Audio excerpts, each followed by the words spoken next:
नमस्कार मित्रों, मैं आलोक मिश्रा आप सभी का वेलकम करता हूं। आज हमने एक न्यूज़पेपर में पढ़ा कि गांव के इलेक्शन, सरपंच के इलेक्शन लगभग दिसंबर माह तक होने की संभावनाएं हैं। क्लियर? और हमें ये उम्मीद है कि नवंबर-दिसंबर माह में इलेक्शन आपका आ जाएगा। बट हमें इलेक्शन से कुछ लेना-देना नहीं है और ना ही हमें पॉलिटिक्स से लेना-देना है। क्लियर? हम क्यों इस बात को आपके सामने रखने वाले हैं कि अगर आप ग्राम प्रधान के चुनाव में जा रहे हो, अगर आप एक नागरिक हो, किसी भी गाँव के आप नागरिक हो, तो आपके लिए ये इन्फॉर्मेशन सबसे इम्पोर्टेंट है। आपको इस इन्फॉर्मेशन के बारे में पता होना चाहिए, तभी आप एक अच्छे नागरिक बनने के लायक हो। हमारा जहाँ तक ये मानना है। एजुकेशन सबसे इम्पोर्टेंट है। आप चुनाव लड़ रहे हो, चुनाव नहीं लड़ रहे हो, आप नेता हो, नहीं हो, सामान्य नागरिक हो, उससे कोई मतलब नहीं रखता। बट आपको एक अच्छी जानकारी, एक सटीक जानकारी, एक प्रशासनिक जानकारी आपके पास होनी चाहिए अपने गाँव के बारे में या अपने नियम और लॉ के बारे में। ठीक है? हम नहीं कहते कि आप चुनाव लड़िए या आप नेता बनिए, ऐसा कुछ हमारा मकसद नहीं है। आपको हम बस इतना बताना चाह रहे हैं कि गाँव का प्रशासनिक स्ट्रक्चर क्या होता है। तो आज हम बात करने वाले हैं ग्राम प्रशासनिक संरचना के बारे में, विलेज स्ट्रक्चर के बारे में क्या होता है और कैसे काम करता है। सबसे पहले अगर हम बात करें कि गाँव एक विकास की मजबूत नींव है। समझिए, गाँव क्या है? फर्स्ट स्टेप है हमारे देश का। किसी भी देश का, किसी भी कंट्री का, किसी भी राष्ट्र का गाँव, विलेज एक फर्स्ट स्टेप है। ठीक है? तो ये फर्स्ट स्टेप अगर सही रहेगा तो लास्ट स्टेप भी सही रहेगा। क्लियर? चलिए देखते हैं। गांव के विकास के लिए सबसे इंपॉर्टेंट जो फर्स्ट स्टेप होता है वो होता है ग्राम सभा। ध्यान दीजिए, जो हम जिसको बोलते हैं ग्राम सभा। ग्राम सभा में क्या होते हैं भैया? सभी मतदाता हो, जितने भी लोग हैं वो क्या होते हैं कि मतदाता होते हैं। उसके बाद आता है ग्राम पंचायत। ग्राम सभा के बारे में क्या आता है? ग्राम पंचायत, जिसमें चुने हुए प्रतिनिधि काम करते हैं। ठीक है? अब इसको किस तरीके से जाना जाता है समझिए। ये सरपंच के रूप में जाना जाता है, ये पंच के रूप में जाना जाता है। ठीक है? निर्वाचित सदस्य होता है, ग्राम सचिव भी उसमें काम करता है जो प्रशासनिक अधिकारी होता है, और उच्च अस्थायी समितियां बनाई जाती हैं। ठीक है ना? उसके बाद उसमें ग्राम रोजगार सेवक भी होता है। ये सारा स्ट्रक्चर इस तरीके से दिया गया है, और आशा, आंगनबाड़ी, शिक्षक, प्रबंध, ये सारी चीजें गांव में रहती हैं।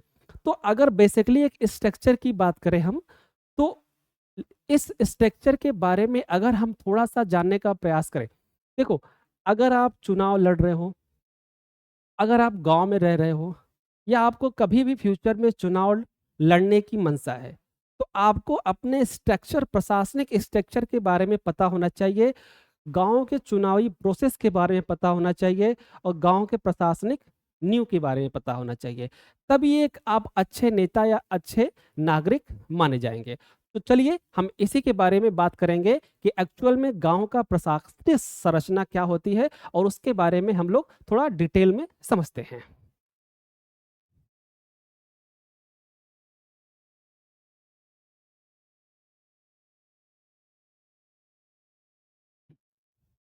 चलिए,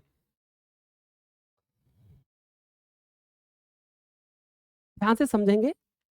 एडम अ, प्रशासनिक संरचना, ग्राम की एक प्रशासनिक संरचना के बारे में हम लोग जानने वाले हैं। अगर आप चुनाव में जाने वाले हैं, अगर आप चुनाव की तैयारी कर रहे हैं, आप नए कैंडिडेट हैं, एक नवयुवक नेता बनना चाह रहे हैं, या एक आप सामान्य नागरिक हैं, एक जनमानस है, तो आप सभी के बारे में हम इतना कहना चाह रहे हैं कि आप सभी को ये सारी जानकारियाँ होनी चाहिए। फर्स्ट स्टेप बात कर रहे हैं ग्राम प्रशासनिक संरचना के बारे में। फर्स्ट स्टेप होता है ग्राम सभा। ठीक है? ग्राम सभा में सभी जितने भी लोग होते हैं, उसके सदस्य होते हैं जो 18 साल के ऊपर होते हैं। ठीक है? और यह ग्राम स्तर पर सर्वोच्च निर्णय लेने की एक संस्था होती है। ठीक है? नेक्स्ट होता है ग्राम पंचायत। ग्राम पंचायत क्या होती है भैया? ग्राम सभा में चुनी गई स्थानीय, एक प्रकार से सरकार कह सकते हैं। ठीक है? और गाँव के विकास एवं प्रशासनिक चीज़ों को संचालित करने में इसका योगदान होता है। ठीक है? अब उसी को हम सरपंच बोलते हैं किसी शब्द में, उसी को हम सरपंच बोलते हैं, प्रधान बोलते हैं किस व्यक्ति को? जो व्यक्ति निर्वाचित किया जाता है ग्राम सभा में या ग्राम पंचायत में, उसी को हम सरपंच या प्रधान बोलते हैं। ये ग्राम पंचायत निर्वाचित प्रमुख होता है और ग्राम प्रधान का काम होता है ग्राम की पंचायतों बैठकों की अध्यक्षता करना और ग्राम सभा की संपत्तियों को संरक्षण करना। ठीक है, और ग्राम सभा की जितनी भी समस्याएं हैं उस समस्याओं को ब्लॉक लेवल, प्रशासनिक लेवल, डिस्ट्रिक्ट लेवल और स्टेट लेवल तक पहुंचाना। उसके बाद आते हैं वार्ड मेंबर। हर ग्राम सभा में वार्ड होता है और उसके एक एक मेंबर होते हैं। अब ये पॉइंट आपको थोड़ा डिटेल में समझना चाहिए। जो नवनिर्वाचित ग्राम प्रधान है या जो नवयुवक चुनाव में जाने वाले हैं या जिनको इसके बारे में नहीं पता है, जिस तरीके से मुख्यमंत्री का चुनाव होता है, और मुख्यमंत्री का चुनाव जनता नहीं करती है, ध्यान देना, मुख्यमंत्री का चुनाव जनता नहीं करती है। जनता किसका चुनाव करती है? विधायक का चुनाव करती है। और सभी विधायक मिलकर किसको चुनते हैं? एक नेता को चुनते हैं, अपने नेता को चुनते हैं। वही नेता क्या होता है? मुख्यमंत्री बनता है, सीएम बनता है। उसी तरीके से ग्राम पंचायत में भी होता है। ग्राम पंचायत में ग्राम प्रधान का चुनाव होता है और ग्राम प्रधान क्या करता है? वार्ड मेंबर को चुनता है। क्लियर? वार्ड मेंबर का भी चुनाव होता है, बट कहीं कहीं यह चुनाव नहीं करा जाता है, बट विशेष स्थिति में वार्ड मेंबर का भी चुनाव हो सकता है।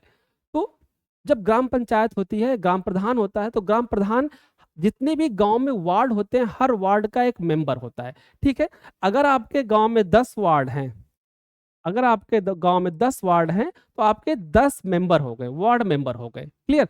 ये वार्ड मेंबर किस तरीके से काम करते हैं? ये वार्ड मेंबर एक सदस्य के रूप में काम करते हैं। ठीक है, ये वार्ड मेंबर क्या करते हैं? एक सदस्य के रूप में काम करते हैं। अगर ग्राम प्रधान किसी भी तरीके का काम नहीं कर रहा है, तो ये 10 वार्ड मेंबर एक तरफ होके ग्राम प्रधान को उसे पद से निष्कासित कर सकते हैं या करने के लिए अर्जी डाल सकते हैं। एक्चुअल में वार्ड मेंबर का काम क्या होता है? एक्चुअल में वार्ड मेंबर का काम होता है ग्राम प्रधान को अपने मोहल्ले की समस्याओं से अवगत कराना। मीन्स कि अगर गांव की एरिया बड़ी है तो ग्राम प्रधान हर जगह नहीं जा सकता, तो इसलिए हर वार्ड में एक मेंबर होता है और उस वार्ड के अंतर्गत जितनी भी समस्याएं होती है उस वार्ड मेंबर को ग्राम प्रधान तक पहुंचाना होता है। क्लियर? कि भाई इस वार्ड में ये समस्या है, इस समस्या का निवारण करना चाहिए। क्लियर? तो वार्ड मेंबर क्या करता है? ग्राम प्रधान का एक सहयोगी के रूप में काम करता है।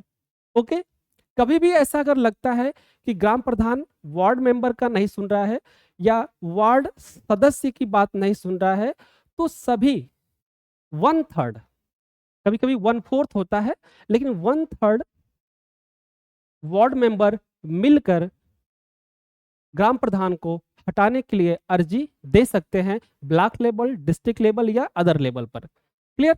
तो इस स्थिति में क्या होता है? उस मेंबर के ही अंदर एक ग्राम प्रधान की नियुक्ति की जाती है तब तक के लिए जब तक कि नया निर्वाचित ग्राम प्रधान नहीं हो जाता है। ओके, तो ये तो एक स्पेसिफाइड सिचुएशन है, लेकिन वार्ड मेंबर का चुनाव होता है, ये जान लीजिए, किसी किसी गांव में नहीं कराया जाता है। जो प्रधान चुनाव के लिए जाते हैं वही अपने वार्ड मेंबर क्या कर देते हैं? सजेस्ट कर देते हैं। तो हर ग्राम प्रधान को, हर चुनाव में जाने वाले ग्राम प्रधान प्रत्याशी को वार्ड मेंबर क्या करना पड़ता है? सत्यापित करना पड़ता है। तो कभी कभी ऐसा होता है किसी एक ने कर दिया तो उसी को सब लोग ऑपरेट कर लेते हैं जीतने के बाद। चलिए नेक्स्ट हम बात कर रहे हैं पंचायत सेक्रेटरी।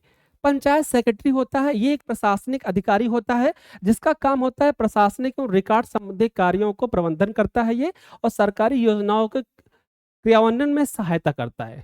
ठीक है, जो भी पंचायत ऊपर लेवल से जो गांव के लिए सरकारी योजनाएं आती हैं उस सरकारी योजनाओं को ये प्रस्तावित करता है और यही आगे उसको क्या कर सकता है? डेवलप करता है। अगला अगर हम बात करें कि गांव में विलेज लेवल पर फंक्शन अधिकारी कौन कौन से होते हैं, तो एक फंक्शन अधिकारी जो होता है, ग्राम स्तरीय अधिकारी होता है, सबसे इंपॉर्टेंट होता है लेखपाल, दूसरा होता है जो आंगनबाड़ी, तीसरा होता है आशा कार्यकर्ता, चौथा होता है ग्राम विकास अधिकारी जो इसके बीडीओ बोलते हैं। बीडीओ का यहाँ पे मेन रोल होता है। बीडीओ का यहाँ पे मेन रोल होता है, ठीक है, और रोजगार सेवक आदि। ठीक, ये क्या सहायक है, बट यहाँ पे 2 पर्सन का इंपॉर्टेंट रोल है। लेखपाल की बात छोड़, लेखपाल तो राजस्व के विषय में आता है, बट ग्राम विकास अधिकारी और ग्राम प्रधान का यहाँ पे मेन रोल है किसी भी योजना को आगे बढ़ाना और उसको प्रस्तावित करना। अगर हम एक स्टेप बात करें, हायरार्की की बात करें अगर, तो डिस्ट्रिक्ट एडमिनिस्ट्रेशन, उसके बाद होता है ब्लॉक एडमिनिस्ट्रेशन, उसके बाद होता है ग्राम पंचायत, और ग्राम पंचायत के 2 पार्ट किए जाते हैं। पहला होता है सरपंच, उसके बाद होता है वार्ड मेंबर, इसके बाद होता है पंचायत सेक्रेटरी, उसके बाद होता है ग्राम सभा। क्लियर? तो ये क्या है, हायरार्की है, जिस स्टेप है डिस्ट्रिक्ट लेवल से और ग्राम सभा लेवल तक, कि किसके नीचे कौन सा प्रशासनिक लेवल काम करता है। तो आप सभी अगर इसके बारे में जानते रहेंगे तो आपको अपना काम करने में बहुत ही लाभ मिलेगा, बहुत ही बेनिफिट होगा।